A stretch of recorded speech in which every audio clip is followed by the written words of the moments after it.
And hello everyone, and welcome back to the Pumpkin Copter Cast, the only video game show.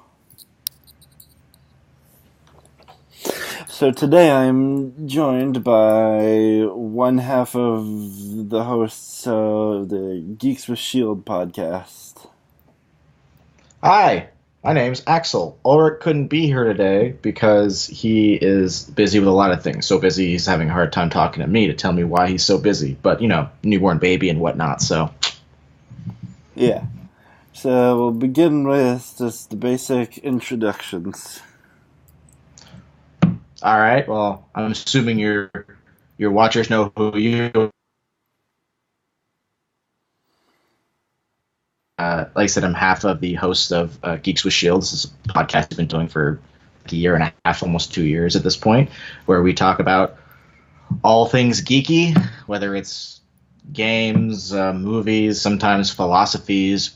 Did one episode on music. I want to come back to that sometime soon.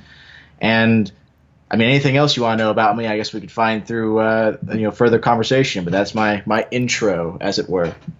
Okay. And so, when were you first introduced to video games? So for me, that is as basic as you can basically get. Super Mario Brothers / Duck Hunt on the NES. Now, I'm not like of an age where I was, a child when that came out or anything. I just was really poor, and my family was really poor. So we had NES. We had Super Mario Brothers and Duck Hunt, and that's what I played. It was my introduction anyway. Okay. And what was your favorite game and or games growing up? Well, I mean that. Okay, my gut reaction is Legend of the Dragoon. Did you ever play that? I have no idea what that is. Okay, well, first of all, I'm going to also say that another answer is Pokemon. I've been playing Pokemon for forever. My copy of Blue version is literally the oldest physical piece of property that I own. But Legend of the Dragoon, which I'd say was my favorite game growing up, was this PlayStation 1 game. I originally got it on you remember those demo discs they used to send out? They'd have 3 hours of one game and then 10 minutes of 50 other games on the disc. Remember those? I think so. Well, I had one of those that had 3 hours of Legend of the Dragoon on it, so I played that demo so much. I just kept playing it over and over again until I finally found the game at I don't know what kind of shops were necessary back then. I think there was this weird shop in the mall with some name related to the sun, but it was it came out around that same time of Final Fantasy 7 and 8, so it was this 4-disc JRPG that you just played on PlayStation, and so I didn't realize that I was playing the demo, and I was pretty young, but I grabbed it, and it is. Oh, how do I explain? I mean, yeah, it's a JRPG, so think your things like Final Fantasy. The aesthetic is more high fantasy, I'd say, with your medieval kingdoms and your kings and dragons. One of the main conceits is that when a dragon dies, its soul crystallizes into a gem, and that gem is called a dragoon spirit. And if someone is chosen by the dragon's soul, essentially, then they can utilize it to basically be a Power Ranger, except of dragons. They get you have tons of this armor, and you get big dragon wings, and you do magic and stuff. And the game is about essentially following this guy who the bad guy's named Lloyd, who is trying to destabilize a number of countries for reasons I'm not going to go into, but you're chasing him down and trying to get revenge on him for stuff he did in the first disc. And then things take a real great narrative turn in at the end of disc 3, which to me is still in my all-time best video game twists moments. Even though from an adult perspective, I could see it coming, but as a kid, I was like, this is insane. So that game is still available, I think, on the PlayStation Network, so you can get it. I have it on my PlayStation Portable. So if anyone out there, if you haven't played it and you're into things like Final Fantasy, and you're looking for a JRPG that, isn't Final Fantasy or, Chrono Trigger or something like that, as much as I love Chrono Trigger, then yeah, give Legend of Dragoon a shot. Okay, and what would you say is your favorite game and or games now? So you might have noticed already, I'm very chatty, and I like to explain things in excessive detail. So if I'm if I'm talking too much, you go ahead and let me know, because that question is a really complicated question, right? It depends on how you define favorite. If you define favorite as the game that I have the most emotional, visceral connection to, that's going to be either Undertale or Final Fantasy X. If you define it as the game that I spend the most time with, it's going to be either Diablo 2 or Skyrim. If you define it as the game I just enjoy playing the most, like just a base expectation, it's going to be Dark Souls, any of them, probably 3 mostly. And if you define it as like a narrative kind of experience, like what's my favorite, like the story I enjoy, it's going to be something like BioShock or maybe Mass Effect. So because of that, my gut reaction is to say Dark Souls, because I love most of the stuff about Dark Souls, but I might say that Mass Effect 2 is probably real close there. Okay. So, what about you? What's your favorite game? oh geez, just twisting my arm. I was gonna say, like, I know I'm the guest and all, but I want to know a bit about you too. Okay, so let's see, my collection of games, like my collections of like books and movies, and just my general attention span is very haphazard. But I'd say one of my favorite games would definitely be Pokemon X, which is the first of the Pokemon games on the 3DS, and that was the first Pokemon game I ever actually beat, and it's what gave me the hunger for more. And over the years, I have played through like every generation at least once. I am very happy that Pokemon is one of those things that people can still get into with the new games, because my personal favorite Pokemon game is Black and White, which was the last of the two-dimensional ones, technically. So, but I've been playing it since, like I said, my blue version is the oldest thing I have, and there's still something, ephemeral about red and blue version that nothing else tops. You could call it nostalgia. I mean, I was like 5 years old when I first played it or something, but Pokemon as a franchise, I mean, it's the most successful media franchise on the planet, period, of anything, which is, pretty awesome. And the fact that the baseline games can still get kind of new players, is a testament, I think, to the strength of that core concept, Yeah. And let's see, I'm mostly a Nintendo. I'm 100% biased in Nintendo's favor, and I will always admit to that, but let's see, my favorite Zelda is a tie between Ocarina of Time and Skyward Sword. I really wish I liked Zelda more. I respect Zelda, and I understand why the Legend of Zelda series is as important as it is, but I've never really gotten into any of the Zelda games. The closest was Wind Waker, which I liked quite a bit. I liked how being cel-shaded meant it was going to age very well right off the bat. I like how kind of goofy it is. I played some of the Game Boy ones like Oracle of Ages and Oracle of Seasons that I enjoyed quite a bit. But I never beat a Zelda game. I think for me, have you read the Mechanics, Dynamics, Aesthetics paper on game design? I have no idea what that is. Okay, I'm not going to go into detail because Ulrich tells me that people get bored when I go into this. But the point is that it's a paper detailing how game design kind of works from a high conceptual level, how your mechanics are used to build dynamics and your dynamics are used to build aesthetics, and every game has 1 to 4 primary aesthetics. And when we talk about genres, what we're kind of actually talking about is aesthetics, which are the reasons you play a game, and there are 9 of them. I don't have them offhand, I should just open a tab, but they're things like challenge, essentially, which is what Mario is. You're just overcoming arbitrary challenges. Game is obstacle course. Things like sensation, where you play a game just for how beautiful it is or how good the soundtrack is.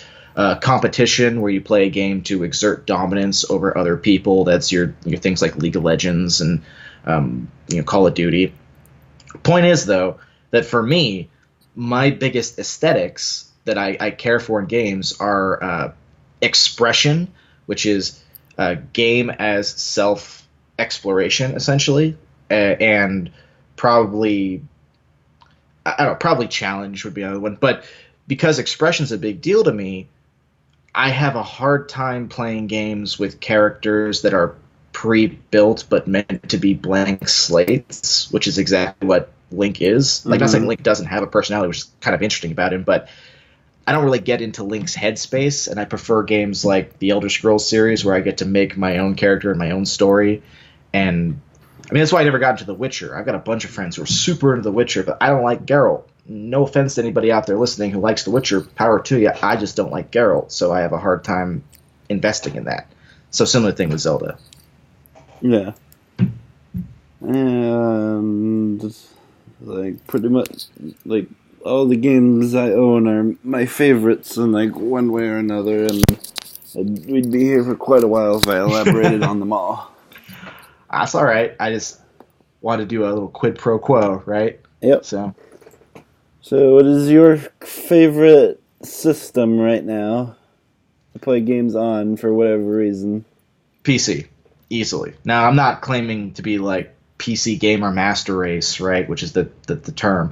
PC is just the most convenient for a lot of reasons. Like the fact that I basically can get all these various games on one system, one library. The fact that I don't have to pay anything extra to play with my friends online. Like I have a PlayStation 4 and I have a Switch, but I don't have, PlayStation Plus, so I can't play Bloodborne with my friends, which is stupid. That basic online connectivity is locked behind a paywall. That irritates the heck out of me.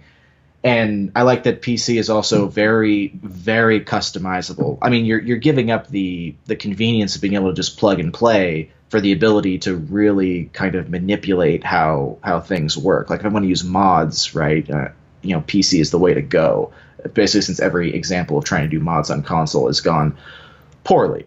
I think that as far as consoles are concerned, the Switch is objectively the best because it's the only one not trying to be a PC.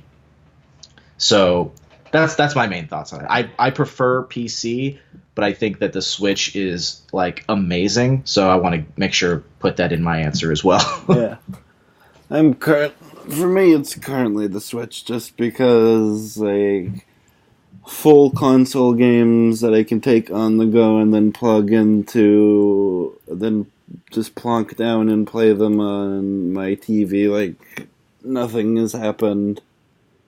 And it's just, like, I don't know. I'm a bit angry at the world that people are just, no longer amazed by the fact that it's not the most graphically powerful, but at the same time it's a system that, you can play like a regular console on your TV, and if you want to, you can take it with you into the airport and play like several very intense games during like that entire plane ride or something like that. Oh no, I understand that kind of anger. I find anyone who tries to use like graphical power and fidelity as an excuse for why one thing is better than the other, that irritates me. Like I said, with the Switch, heck, I'm not a Zelda fan, but Breath of the Wild is gorgeous, right? And way better than most things out right now. But even if it wasn't, graphical fidelity doesn't automatically make something better. Like, I remember I brought up Wind Waker, and Wind Waker came out, I don't know if it was before or after, but around the same time as Twilight Princess, right? At the time, I remember people were like, oh, Twilight Princess is better because it looks realistic, while, Wind Waker looks like a cartoon. And now, a decade later, people are like, well, Wind Waker has aged way better because it was stylistic. So, similar thing. I still play, like, my Pokemon Red and Blue, which are in black and white, right? And like 16-bit, or maybe even less than that, I don't remember exactly. But point is that those games are still amazing. Undertale is one of my favorite games, period, and it's purposely meant to look, the way it does. That's an aesthetic choice. So anyway, I get very grumpy with people who try to use like those kind of arguments for. So yeah, I understand. Yeah. So who is your? You mentioned you were also a fan of the Pokemon. So who is your favorite Pokemon? Minccino. Definitely Minccino. I like Cinccino a lot too, the evolution. I like Minccino more because it's more of a simple. It's a chinchilla, and I love chinchillas. And I love that it gets Skill Link, which is one of my favorite abilities in the game, and it gets Tail Slap, which is an amazing. I love Pokemon with what is the word, like moves that are, if not unique to them, are like indicative of them, like Bonemerang for Marowak and things like that. So Minccino being also the Pokemon that in my headcanon, right, if I'm a Pokemon trainer, I'm going to be from the Unova region in Black and White, and Minccino is going to be my you don't go in the Pokeball, you just chill on my shoulders Pokemon. So, which, because my choice is a fifth gen Pokemon, that should be obvious that my favorite Pokemon has changed over time, right? Because I played Gen 1, and in Gen 1 my favorite Pokemon was Haunter, definitely Haunter. And then that stayed my favorite Pokemon for a long time. Actually, maybe not that long, because Gen 2 came out and then Houndoom showed up, and I loved Houndoom. Gen 3 came out, and it was Flygon. And then Gen 4 had Lucario, and then Gen 5 had Minccino, and Gen 6 and 7 don't have anything that has toppled Minccino as my current favorite. Yeah. Let's see, in Gen 1, my favorite there would have to be Primeape. This is basically a big old furry ball with legs and fists that look like they could break bones very easy. Furball of Anger. Yeah, let's see. Gen 2, when I was able to play the 3DS port of Silver when it came out, since they did that with the first generations too, I gained an immense appreciation for Miltank. I'll tell you that I played competitively for a while, just like Pokemon Showdown, and I played in NU tier because NU tier was the, and I liked the variety. And in that team, I got it to like 75th on the ladder, so not a huge deal, but top 100, whatever. But a Miltank was my lead, was my stealth rock setter. I named her Dairy Queen, and I love that Dairy Queen. So, yep. So, let's see, Generation 3. I think this Pokemon was Ruby and Sapphire. Yep, Ruby and Sapphire. I remember. Like, one of my very favorites, and, like, one of my favorite Pokemon to, like, play online with other people with is Shedinja. Just because it's also just one of the weirdest, since you need to have at least one empty slot when you get your Nincada to evolve into a Ninjask. And the fact that it's basically just a sentient floating cicada shell. Also the fact that if you know your opponent's, if you can guesstimate your opponent's moves well enough, that they cannot touch you because of its ability Wonder Guard. And like, one of my favorite moments is I was able to take down a person's Palkia because they didn't have any moves that could actually touch Shedinja, which is just amazing. And my other favorite in Gen 3 is, one I wish was, just better competitively because it's adorable, is Spinda. The friggin' yellow-spotted panda, just because they, designed it in such a way that literally every Spinda you encounter in a game is designed differently to every other one. Yep, there are millions of potential ways for Spinda to exist. I've seen the formulas. It's good stuff. I'm a bit of a math nerd, so. Let's see. Oh goodness, I can. Let's see, for Gen 4. This is the diamonds and the pearls.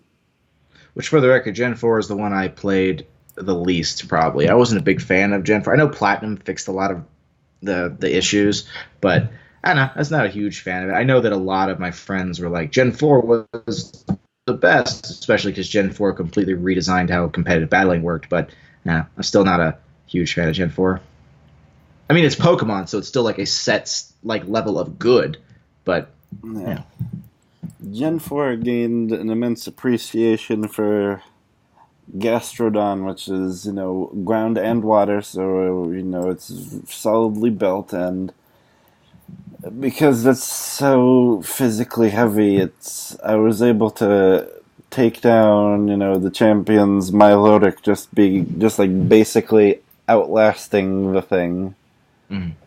And Gen 5 I remember very fondly because my favorite Pokemon there, like without question, is Muna, which looks looks like a bit like, I don't know. I nicknamed mine Brain Cow because that's what it looked like to me.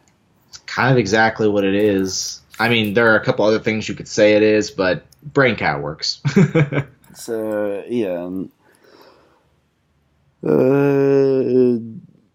Let's see. Gen 6 would have to be, I think, Flowette, and Gen 7 would be, I think, Primarina, or, what did I have my, Primarina, or Beware, or Araquanid.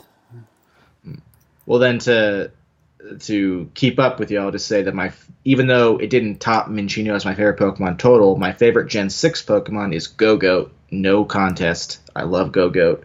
And my favorite Gen 7 Pokemon is Salazzle. I like a lot that's going on with Salazzle. It's great design. I like the concept of a poison-type Pokemon that can poison other poison-type Pokemon. So. Yep, and right now, with Shield and Sword coming out, I'm looking at probably Score Bunny. Yeah. It's a fire rabbit that looks like it's a soccer player, and that seems really neat to me. Yep, and I know mine's currently either Wooloo or it's like Roly-Coly. I love that concept of Roly-Coly. Although I'm more excited for I don't know what it's called, but I saw the video yesterday with the steel dragon that fights Tyranitar, meaning that it's basically the Mecha Godzilla to Tyranitar's Godzilla. So let's see. See if I can find the name for that. I wouldn't worry about it. But point is, I'm an old school Godzilla fan, so I love the kaiju. I wanted to make just a Godzilla team with Tyranitar and Volcarona and Hydreigon and Aerodactyl for Rodan, and done it before. Let's see. It's Duraludon. Duraludon. Who's a steel and dragon type, whose abilities are light metal or heavy metal, whatever that means. Well, they can call it whatever they want. I'm nicknaming it Mechagodzilla when I get it. So. Yep. Yeah, that'll be interesting. Yeah. So, moving right along, who do you think won E3 of 2019? The devil. That's who won E3. No, all right, but seriously, E3 is trying to keep my language somewhat clear because of being a guest on someone else's show, but E3 was a mess, and as it always is, it's kind of inherently a mess now, and it's full of lies and oh man, if anyone had to say win properly, it probably was Nintendo, because Nintendo is the only games company right now that doesn't have its head in a place where they can't hear or see anything.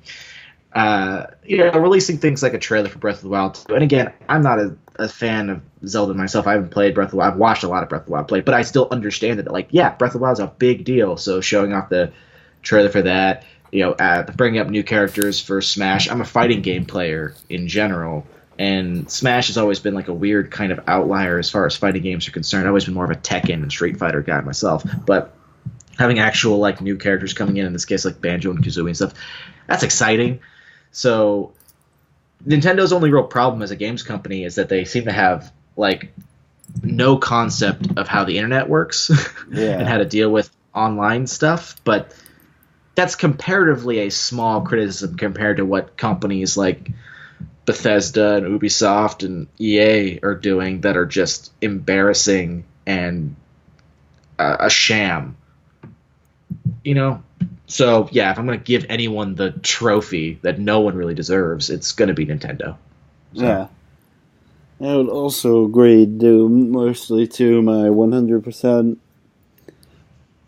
Nintendo bias, and soon I'm gonna have Pokemon on the Switch, and 2 Smash characters I never thought, and the Link's Awakening remake, and a bunch of ports to games that I can't wait to be able to take on the road whenever I want.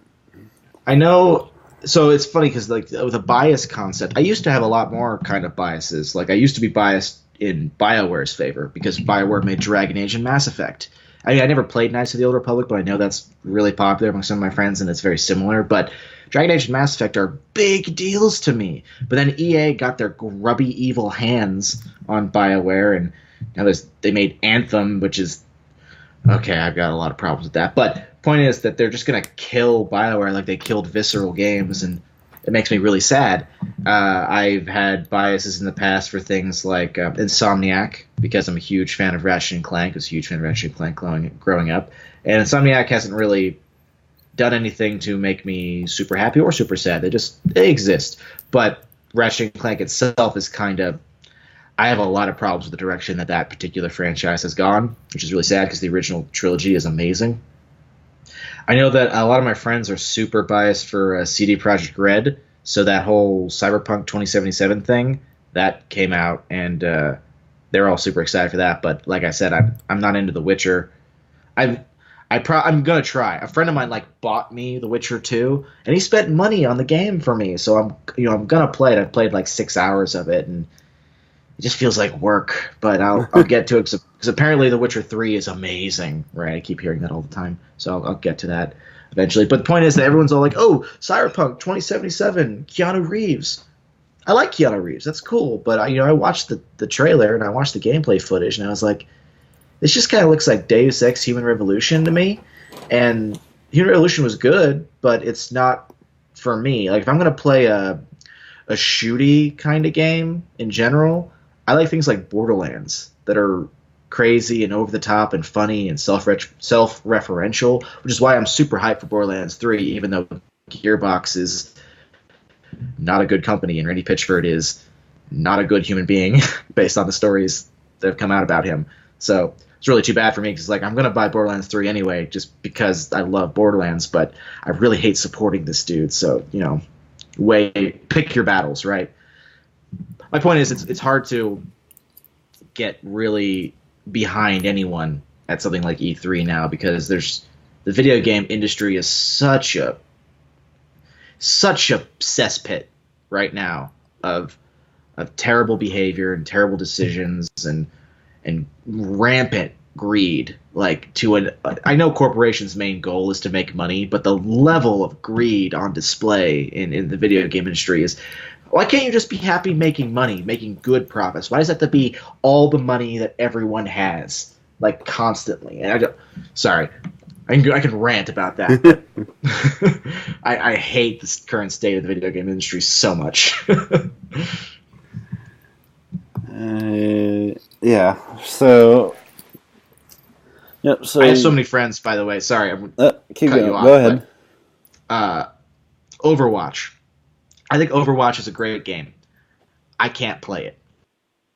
Because while Overwatch didn't invent the loot crate, it popularized it, and is basically the reason why we got something like Battlefront 2's horrible loot. So I got a bunch of friends who are super into Overwatch, and they keep trying to fight me on this, and oh, it was inevitable. It's okay, just because it was inevitable doesn't mean that I can't still blame the company that made it happen. That's not a good argument, but it's just funny because it's I've got this game now that I own. I bought Overwatch early on. I didn't come to feel this way until several months afterwards, obviously.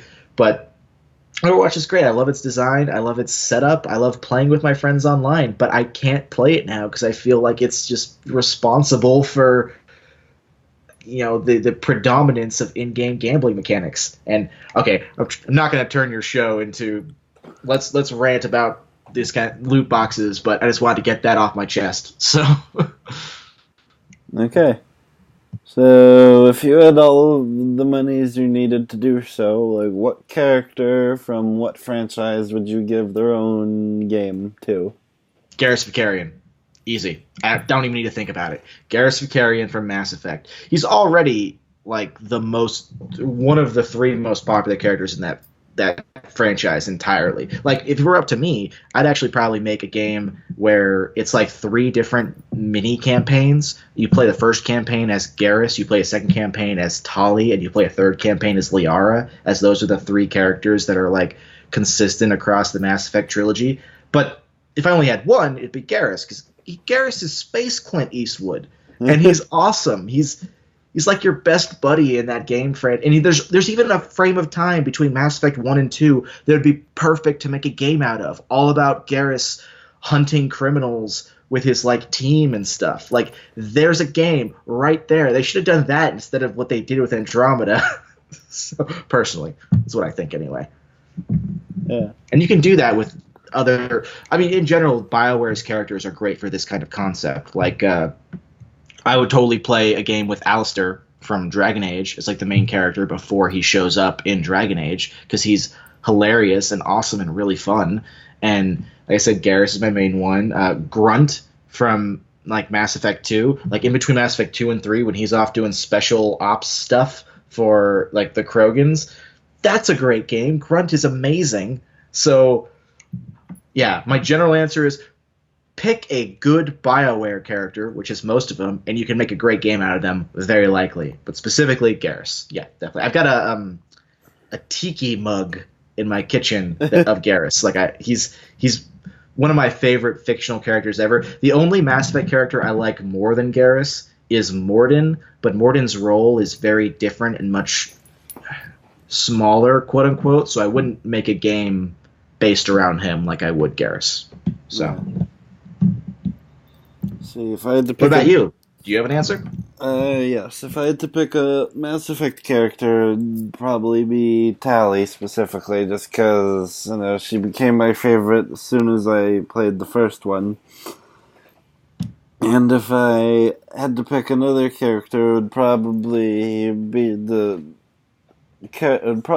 Toadette from the Mario franchise, just because she started out as just the way back in, I think Double Dash is just a palette swap kinda for Toad, and then slowly but surely she's become her own character. And Paper Mario with 1,000-Year Door, she was the one who gave you tutorials whenever you got the new weapons.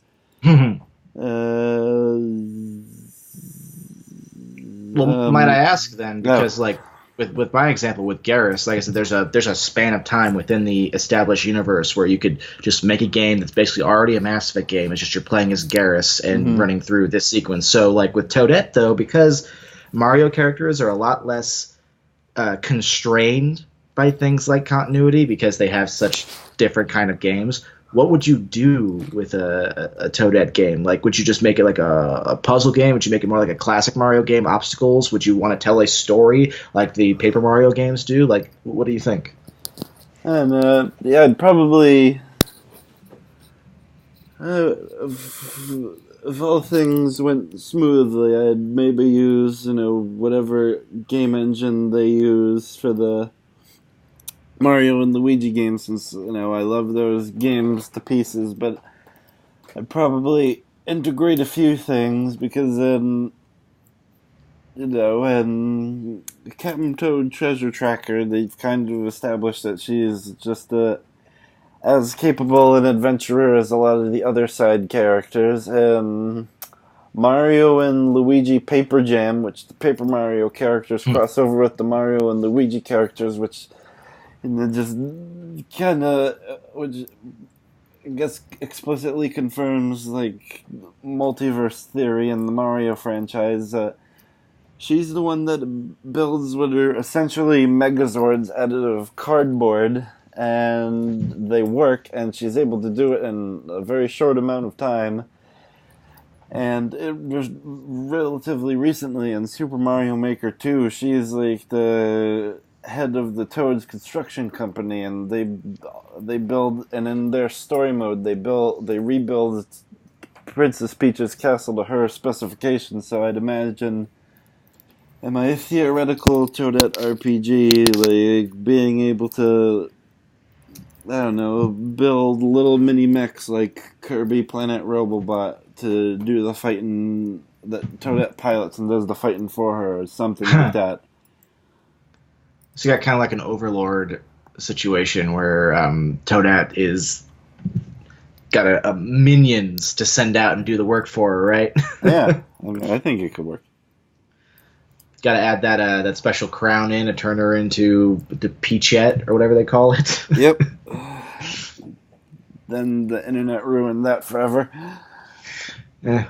I have in my experience, fandoms in general are a real mixed bag, right? Like, like I mentioned before, I'm a big fan of Undertale, and Undertale's fandom is horrible, generally speaking. I mean, most of it is actually really good because most people are really good, but the people that are visible tend to be terrible. Yeah. Like, there's a lot of pretension there. And I'm also a fan of Steven Universe, and Steven Universe has the same problem where, like, most Steven Universe fans are actually just fine, but the ones that get get heard of are terrible people.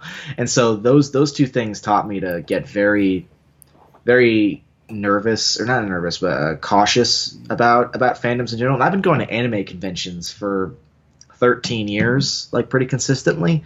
So, like, I'm used to fandoms that have cringy parts, but I've only recently, in the last 2 years, started feeling, like, very done with fandoms. And so, like, the whole Peachette thing, right, and Bowsette, right, specifically, I thought was really neat. So it's just a matter of, like, how far into it you go. And I, stay away from the boards and whatnot, and stay away from the more extreme stuff and just enjoy the concept, right? Yeah. Like the same things happened with Scottish Pokemon trainer Lass with Sword and Shield. Oh, yeah, that's hilarious. Yeah, I love Scottish Pokemon trainer Lass. That idea is so great, but I've got a bunch of friends who have now come to hate it because the fans have been very, very vocally adamant about that being the quote-unquote canon way that she is, and, like, saying to the developers, like, she needs to be Scottish. Like, what are you doing? It's a fun thing. Don't turn it into something that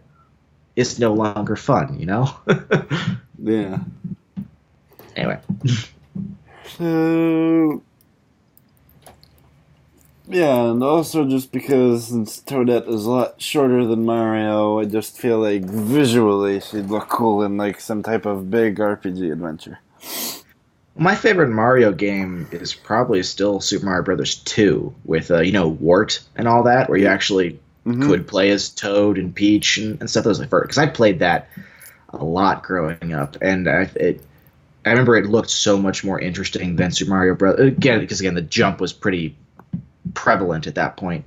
That's the wrong word. But anyway, so, like, something like that where you get to be like Toadette instead of Toad. Oh, that's not quite what you're talking about, because you're talking about this, like, minions and Overlord thing. But that was my first thought. It's like, I'll just do something. I mean, they kind of have that going on right now with that last Mario and Luigi game where you can play as, like, Toadette, but only if you've got, like, 4 players or something like that. But I like more the.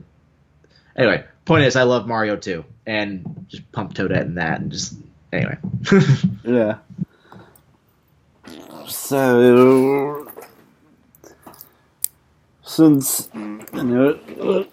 since Avengers Endgame proved that superheroes can make almost enough money to power and to create entire brand new countries. If you could, like, what superhero would you like to see a game of? The question. No question. So the question is this hero that is... He's interesting to me for a lot of reasons, because philosophically I disagree with him about a lot of things. And I think he's a great example of, hey, I can love a character while completely disagreeing with them philosophically, Because because the question, well, I'm not going to get into politics here, but the point is that the question, for anyone who doesn't know, is originally what like Rorschach was based off of, because when Alan Moore created The Watchmen, originally that was going to be based off properties that already existed, the question being one of them. But then when he couldn't do that anymore, he just kind of retooled all of them to create different versions, and so the question became Rorschach.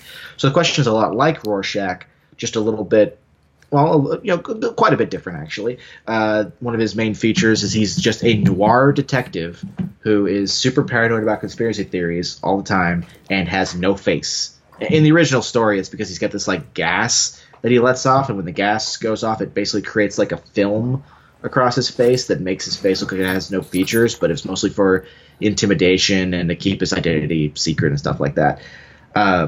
My favorite version of him showed up in the Justice League cartoon, where he's voiced by Jeffrey Combs, which is just awesome. Because like I'm a Star Trek fan, so Jeffrey Combs being the most commonly used non-main cast actor in all of Star Trek. I think he appeared in a total of like 83 episodes of Star Trek across Deep Space Nine, Voyager, and Enterprise. In fact, in Enterprise, he was Commander Shran. He was like the best side character in that whole series. Point is, I love Jeffrey Combs. He's also the Reanimator, if you haven't seen that. That's a crazy movie. But he voiced the question so perfectly. Like, there's this scene in that show where he's getting tortured. Like, they're trying to find out it's Cadmus, right? Yeah. They're trying to find out, like, what he knows about Cadmus' secret plans. But every time they stop shocking him, he just says some crazy stuff, like how the plastic bits at the end of your shoelaces have a name and they're used to keep track of, for like satellites to keep track of where you go and what you say. And then they just shock him again. He comes back. He's like, there are actually 33 flavors of, ice cream. And he's just crazy, but he's really fun. And a video game of him, you just basically do like LA Noire, like that kind of game, but with a little bit more action, like maybe like a Shenmue kind of thing, but with the question in his world, Yeah. That's what I would love to see anyway, and especially because the question isn't very well known. Apparently he's showing up now in the CW's like Arrowverse, like they made some comments on him, and I haven't kept up with that since, I don't know, Arrow season 4 and Flash season 2.5. Like I stopped halfway through season 3, and Legends of Tomorrow season 2 or something like that. I quit halfway through that. I'll get back. If the question shows up, that's a reason for me to be like, all right, I gotta go watch this. I mean, already they brought Constantine back with Matt Ryan, I think is the actor's name, and that was pretty awesome. If you can't tell, I love heroes that are kind of just like guys. Like I love Constantine, I love the question, I love the Huntress. Let's see. If I had all these theoretical monies to make a comic book character their own game, mine would probably be the Red Hulk, because red's my favorite color. So when I saw, when they started doing the big event where they introduced him years and years ago, he automatically became my favorite. And there's the thing I like, because, unlike the Hulk and unlike what they've done, with the Hulk and Bruce Banner since they created the two characters, is that, and unlike most other characters who have Hulk powers, is that he doesn't have, when Hulk goes from, human to his Hulk form, there's no split personality disconnect. He's 100% him the entire time, which,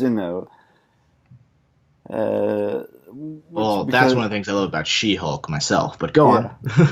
Because, he's almost as strong as the Hulk, but he's 100% in control this whole time, and, just something that, one of the reasons that turned me off of, most Hulk comics is because pretty much the only story they ever do with Bruce and the Hulk is, the two hate each other. Bruce temporarily gets rid of the Hulk, he gets the Hulk back, they get along for a few issues, and then the Hulk turns the tables, and then they're do the whole split personality thing, and they have done that for literally pretty much every Hulk storyline ever since they started doing the big plots in the comics, and the fact that they don't do that with him, Like, I don't know, I feel like the plot would be a lot more straightforward since there wouldn't be just, the bull honky conflict over and over again, and just the fact that he knows who a lot of the big players in the comic books are, and he's just really smart, and seeing like a smart character with Hulk strength, and like, I don't know, assuming like a big open world game where you can jump from like one quarter of the map to the next really quickly, and that appeals to my comic book side. I get that. So the Hulk's an interesting character for me for a lot of reasons. I know that I haven't actually read any Red Hulk stuff. My comic actual history of like what comics I've read is pretty limited. I've read a lot of Spider-Man comics because Spider-Man's my favorite hero, period. I've read a handful of Iron Man and Thor comics, some Deadpool comics, but mostly the only comics I read were Spider-Man comics. Mm-hmm. As far as Hulk is concerned, I've read enough of like the crossover things to know that I'm not usually a fan of Smart Hulk because I don't like Amadeus Cho at all, personally. Something about it like loses its meaning for me. But again, I haven't actually read Red Hulk, so I can't gauge. I know that I like She-Hulk a lot, and she manages to be Smart Hulk, but there's something else going on with her without being like a lawyer, and she's got kind of like the Daredevil thing going on, but she's a Hulk, so yeah, it's just funny. So I know that there was a Hulk game, like a normal Hulk game back when Incredible Hulk came out that barely had anything to do with the movie. But I remember watching my friend play, and it was a lot of jumping around, and you pick up cars and make like the boxing gloves out of cars and stuff, which is like cool concept. And seeing that kind of thing updated would be, I think, pretty neat. I mean, if you're gonna have an open world game, how much fun you have traveling through it is usually dictated by how fun the method of travel is, which is why I like Spider-Man is really good for that kind of thing, because web swinging is inherently fun. Or like, I don't like most Assassin's Creed games, but I like Assassin's Creed 4 Black Flag because being a pirate on the high seas is amazing. So point is though that with the Hulk, you got to make that jumping feel engaging, right? Like that'd be a lot on the sound department and making sure your mechanics have like weight to them, like when you're moving from building to building. But there's a lot of promise there, Yeah. Let's see. So, like, what type of game would you like to design? Like, what genre would speaks to you the most when you're looking for a game that you just go to right away?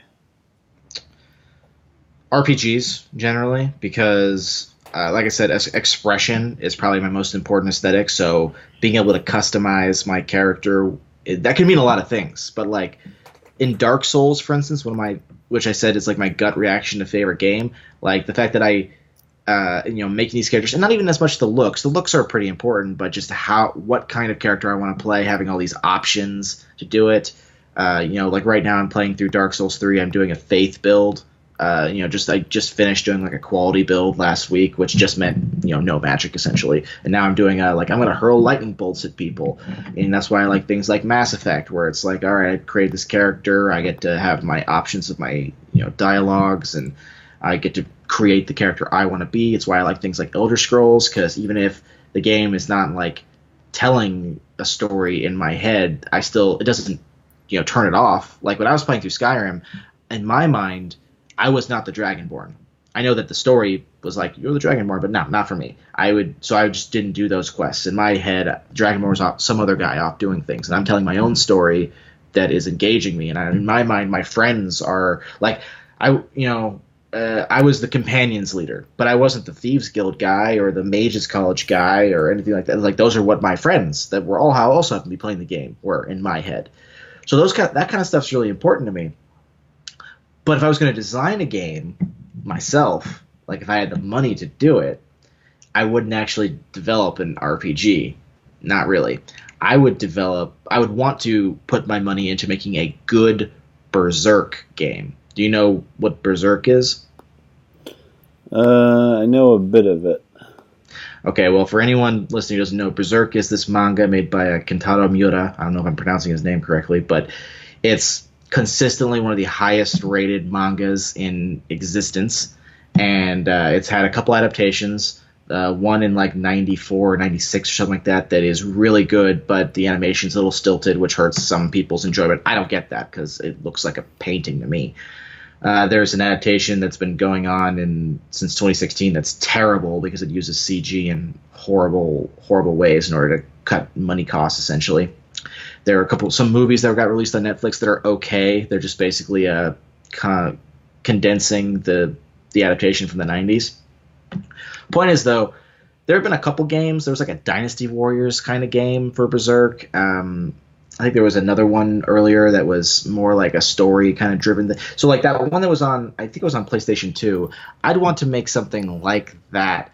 So, and say if you don't know what I'm talking about, you ever play God of War? Yeah.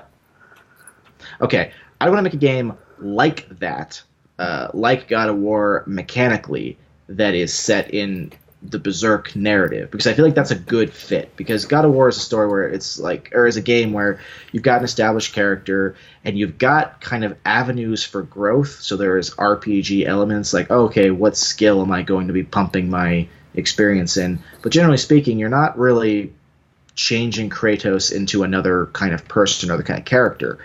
It's like you could choose to be, oh, I'm going to do all Zeus's lightning bolt magic, or I'm going to do all of Poseidon's area of effect magic.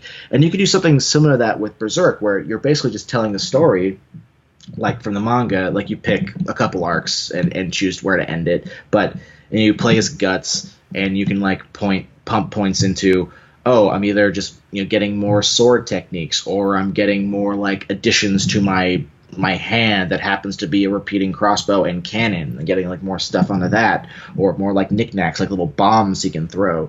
So you can do that same kind of system, but in a God of War game, or in a Berserk game. And because that system kind of already exists and it's not terribly complicated, you could pump most of your like effort from a design standpoint into making sure your story, which is matching and is adapting very well, and making sure that you're getting like getting good actors to do your like voice lines and stuff, because nothing drives me crazier than when you get an adaptation of something and then I remember this with the Full Metal Alchemist game felt very point is I'd want a Berserk game that doesn't just feel like a crummy game port. I want it to feel like an actual like really good game that is deserving of the Berserk intellectual property. Yep. Does that make sense? Yeah. So, now we move on to the final question, which everyone who has ever been asked it always understands perfectly, and there's never been any confusion, and anyone who says otherwise is a dirty liar. So, Axel, in your opinion, is video games? Cake. Final answer. Okay.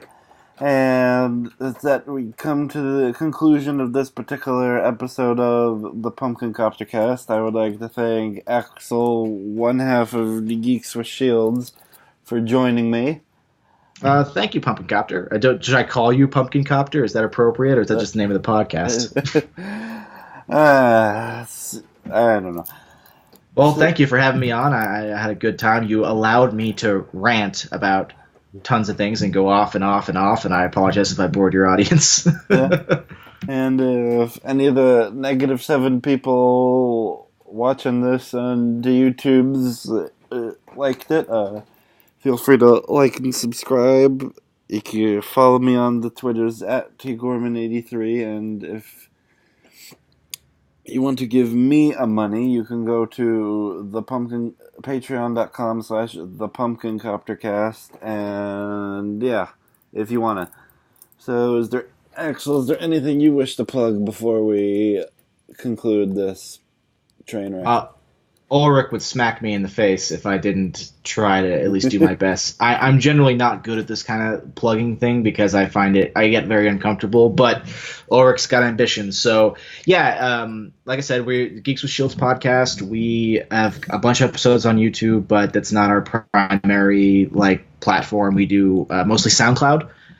So I don't know exactly what the URL is offhand, but if you just type Geeks with Shields SoundCloud, it's like the first link that pops up. We also are on Podbean now because we had some people tell us that was the platform they wanted. We have a Patreon. We've got all our tiers and various things going on. Again, you just go to Patreon, type Geeks with Shields, you'll find it. We have a Facebook group. We've got a Twitter. Ulrich runs all that social media stuff because he gets really invested in that kind of thing. I don't technically have any direct line, but I've got a Facebook. It's Axle Wright. It's AXLEWRIGHT. It's mostly just for I have a Twitter. I use it for mostly to communicate with the Geeks with Shield stuff. I think it's under the same name, Axle Wright. I'm not sure, but I don't need to promote me myself. Ulrich just would want me to promote. Yeah, Geeks with Shields, Patreon, Twitter, SoundCloud, Podbean, whatever floats out. We're always looking for new platforms. So. Okay. And yeah, thank you for joining me on the Pumpkin Coptercast. We hope to see you again, and as we say at the end of every show, have a gourd day.